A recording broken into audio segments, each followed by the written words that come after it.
Hello, and welcome to another newsletter from Construction Programs and Results Incorporated. I'm Michael Stone. We finished our two-day class on Friday this last week, and the recording is available online.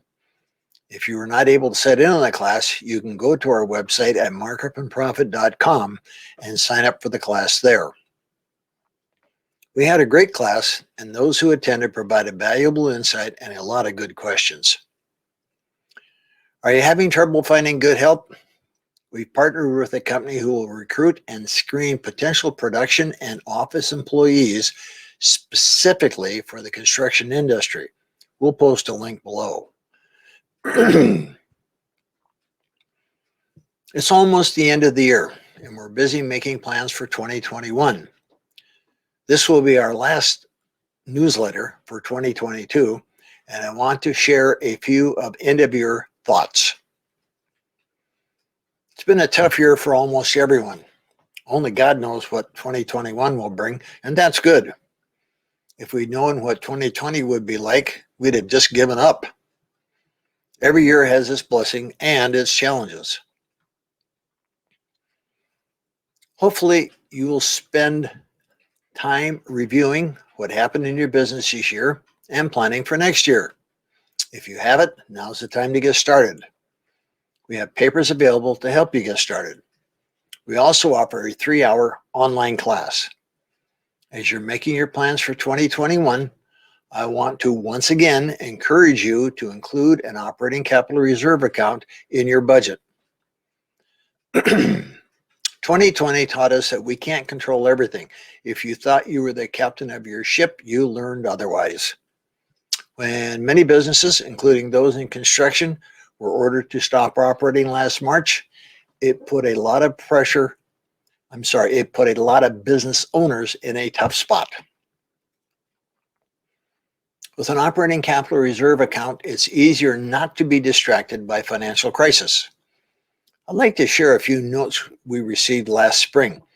We received this note March 17th from a renovation contractor up in Toronto, Canada, and he wrote, "We are starting to shut down here in Toronto. We closed the business down on Monday. All government is pretty much closed, restaurants and public places as well. The majority are all at home. I know I've thanked you many times for many things over the years, but I wanted to thank you again for your blogs and seminar information on emergency funds. I've doubled the business the last few years, and though I'm not a millionaire, I did save $250,000 in operating emergency funds for a recession or a rainy day. So now I sit back, and I'm glad I did. I have your article in my business manual. Better to pay the corporate tax. Don't spend your money on things you don't need. Stay safe and healthy. Stay safe and healthy." Okay? That's the end of his note. This next note came in a week later from a specialty contractor in Oregon. They wrote, "I wanted to let you know what is going on with our business. We took your advice and began setting aside 3 to 4% of our weekly receipts for our rainy day fund. I can't tell you what this means to us today. We were not able to give our employees assurance that our company is solvent, does not operate in debt, and they will keep their jobs. All right, we at this time are giving them all an extra week of sick leave, and we'll evaluate week to week as time goes on. Since we work with water, we are considered essential and can continue working, although it will be a reduced volume. The past 3 years have been the best in our 21-year history with over a 20% growth. Your advice when we met with you a few years ago has been invaluable, and we thank you. Those words seem so simple in light of the impact you have had on us. You do a great service to the construction industry." And we thank them for their remarks. We didn't share these notes earlier because if you weren't prepared for that rainy day, it might have felt like salt in the wound. Those were tough, unsettling days back in March. Since then, business has picked up for many of you, and some are very busy. So here goes. No more excuses. If you haven't already, Start preparing for that rainy day. Start your operating capital reserve account now. An operating capital reserve account is a savings account, or if you prefer, a CYA account. It keeps you out of financial trouble when bad things happen. It eliminates the need for a line of credit, loans against your home, or borrowing from friends, relatives, loan sharks, or worse, the government. It stops you from having to sell tools or equipment you need to make payroll. It gives you the freedom to walk away from bad jobs.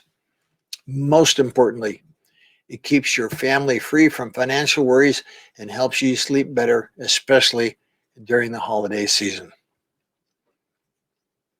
Once you've set one up and are regularly contributing, you'll appreciate the freedom of knowing you can pay your bills if a job goes south or the government shuts down business. Chapter 5 of the Markup and Profit Revisited is titled Avoid Financial Pitfalls. That's where we outline how much you should set aside and how to go about doing it. Begin by taking 1% right off the top of every check you receive. Once you can set aside 1% without feeling too much pain, increase the amount.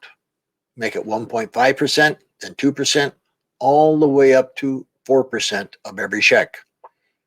You're slowly building your online credit to tide you over when times get tough. I'm sorry, let me read that again. You're slowly building your own line of credit to tide you over when times get tough. Your goal is to have enough funds in your account to at least pay your overhead expenses at least one entire job cycle. A job cycle is a time from the day you first advertise until the day you cash the last check from a job that came in from that advertising. A specialty contractor may have a cycle of 2 or 3 months. A typical remodeling contractor will have a cycle of 5 to 7 months.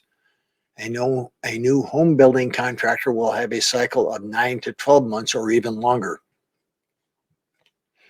So, if your monthly overhead averages $11,675 and you're a remodeling contractor with 5 months job cycle, your account goal is at least $58,375. If your annual sales are about $500,000, setting aside 2% will put $10,000 in your account each year. If you can set aside 4%, you'll have $20,000 in your account and reach your goal even sooner.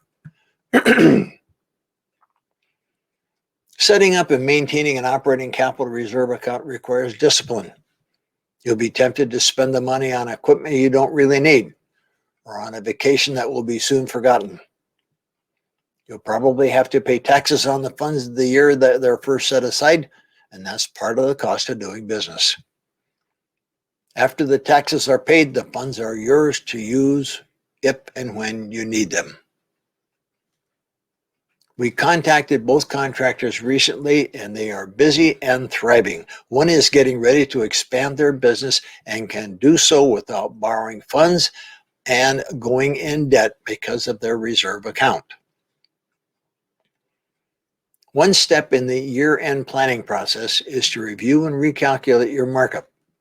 Include an operating capital reserve account in your overhead so you're able to set aside funds without too much pain.